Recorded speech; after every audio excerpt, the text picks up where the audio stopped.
Real Country 1430 AM and 107.3 FM WRDN. I'm Brian Winnekins on this Friday morning.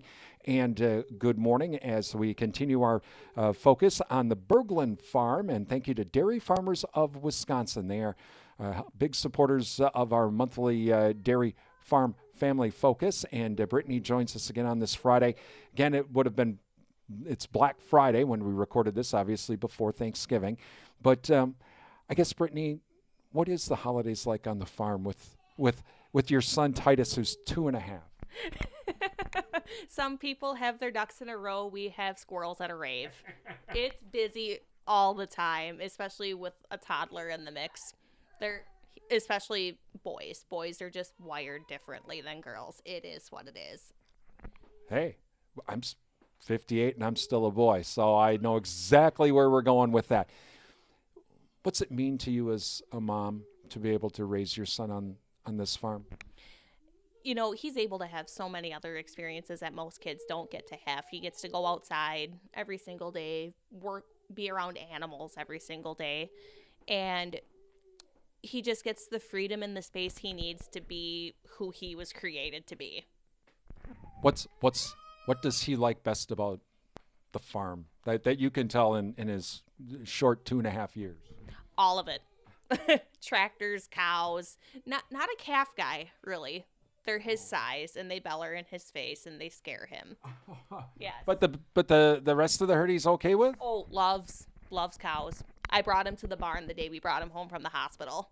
But 2 days after he was born, my favorite cow had a calf, and of course I needed to come down and check on her too. So, you know, that is, and you have a lot of responsibilities here on the farm, you and Sam. So how do you balance that with a toddler? Because again, you're working on calves or a birth, milking in the barn. He really it could be dangerous for him. So how do you kind of balance that?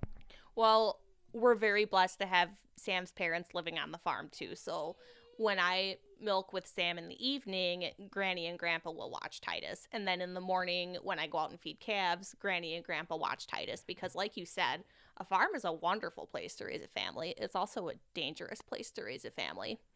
So are you hoping he'll be the 6th generation here? If that's what he wants to do, then it's all his. Talking with Brittany Olson this morning, her and her husband Sam and their son Titus. 5th-generation farmers here at Berglane Farm in southern Barron County.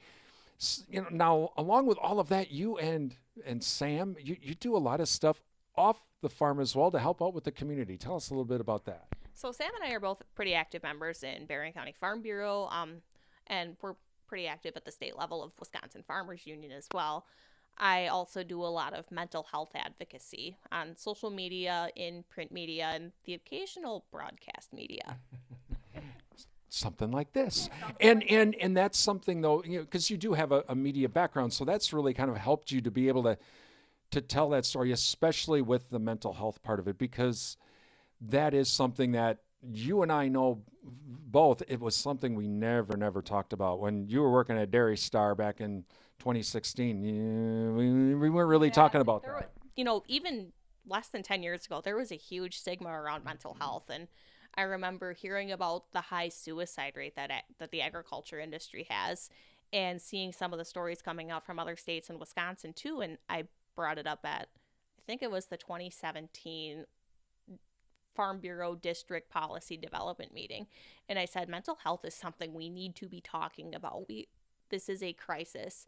And one old farmer piped up and said, oh, because we're all crazy.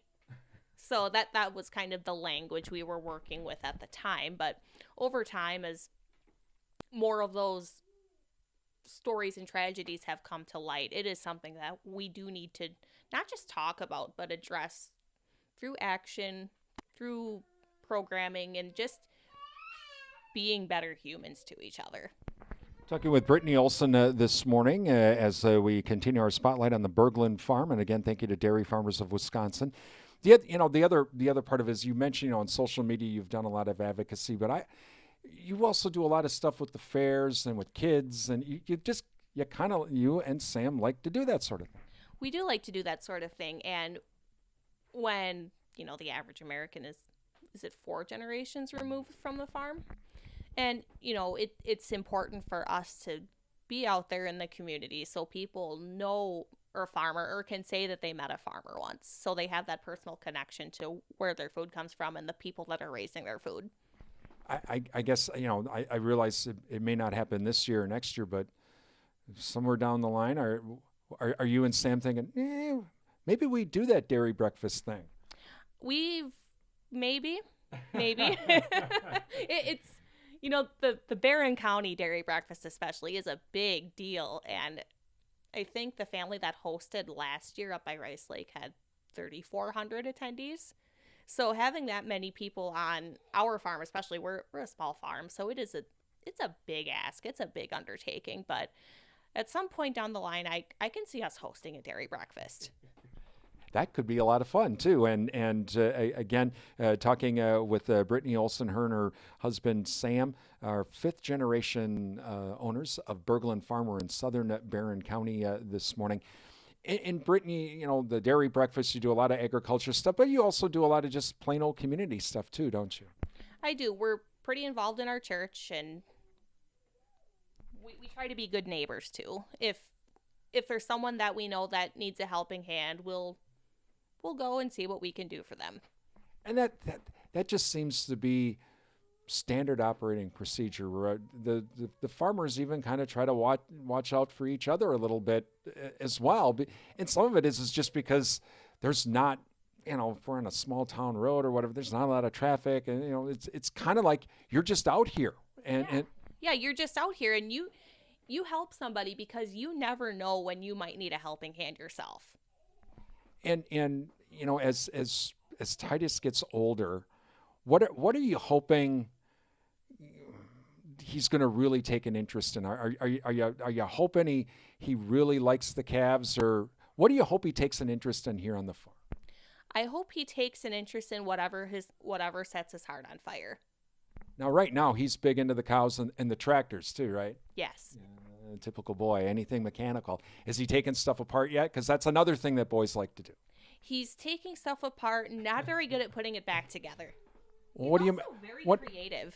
Well, wait a minute. So I'm good at destruction, construction. Well, parts is parts. I mean, if you have a few extra pieces, you didn't need them anyway. Well, you never know when you might need those parts. That's why every farmhouse in the Midwest has a junk drawer. Oh, you bet. You never know. You might. Every radio station has a junk drawer or a junk room as well. But congratulations, Brittany, as well to you and your husband Sam. And thank you for having me come out and joining us today. And I think it's really great that Titus is having a chance to grow up here on the farm, and yeah, eventually he'll probably complain about the chores, but that's also part of it. I mean, don't we all complain about chores? Well, yeah, we all kind of do. I hate dishes. I still have to do them. Yeah, I don't like doing dishes either. Some of that stuff, yeah. That's why I have a dishwasher, though. Again, thank you to Dairy Farmers of Wisconsin for supporting our Dairy Farm Family Spotlights as we wrap up our spotlight of the Berglane Farm here in Dallas in southern Barron County. I'm Brian Winnekins. You're listening